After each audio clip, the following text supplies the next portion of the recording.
അധ്യായം 87.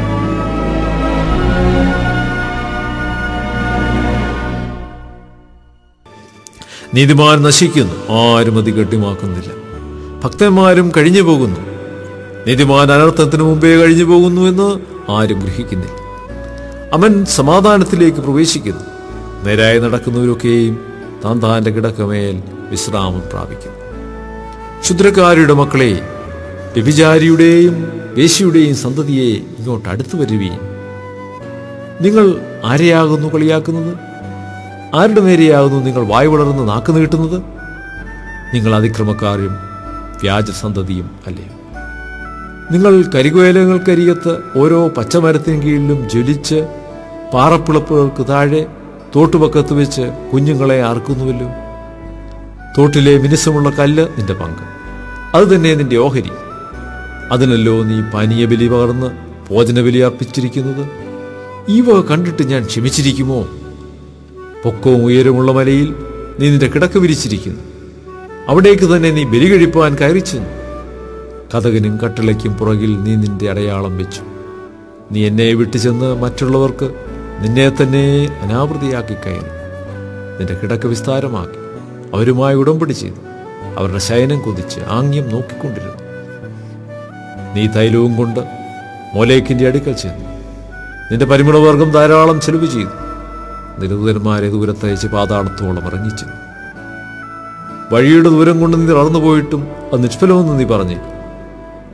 നിന്റെ കൈവശം ജീവശക്തി കണ്ടതുകൊണ്ട് നിനക്ക് ക്ഷീണം തോന്നിയില്ല. കപടം കാണിപ്പാനും എന്നെ ഓർക്കുകയോ കൂട്ടാക്കുകയോ ചെയ്യാതിരിപ്പാനും നീ ആരെയാകുന്നു ശങ്കിച്ച് ഭയപ്പെട്ടത്? ഞാൻ ബഹുകാലം മിണ്ടാതിരുന്നിട്ടല്ലയോ നീ എന്നെ ഭയപ്പെടാതിരിക്കുന്നത്? നിന്റെ നീതി ഞാൻ വിളിച്ചെത്താക്കും. നിന്റെ പ്രവൃത്തികളോ നിനക്ക് പ്രയോജനമാകിയില്ല. നീ നിലവിളിക്കുമ്പോൾ നിന്റെ വിഗ്രഹസമൂഹം നിന്നെ രക്ഷിക്കട്ടെ. എന്നാൽ അവയൊക്കെയും കാറ്റ് പാറ്റിക്കൊണ്ടുപോകും. ഒരു ശ്വാസം അവയെ നീക്കിക്കളയും.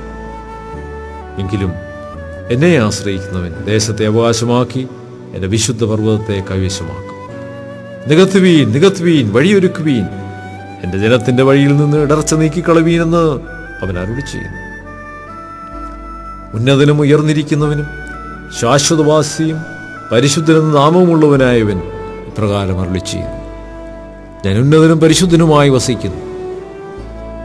താഴ്മയുള്ളവരുടെ മനസ്സിനും മനസ്താപമുള്ളവരുടെ ഹൃദയത്തിനും ചൈതന്യം വരുത്തുവാൻ മനസ്താപവും മനോവിനയമുള്ളവരോട് കൂടെയും വസിക്കുന്നു.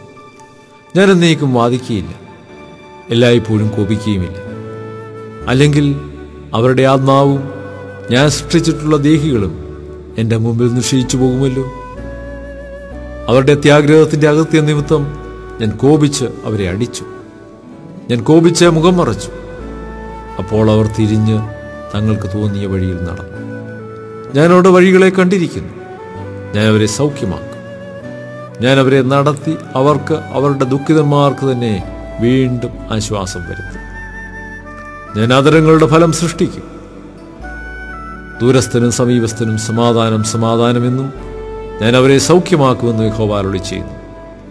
ദുഷ്ടന്മാരോ കലങ്ങിമറിയുന്ന കടൽ പോലെയാകുന്നു. അതിനടങ്ങിയിരിക്കാൻ കഴിയുകയില്ല.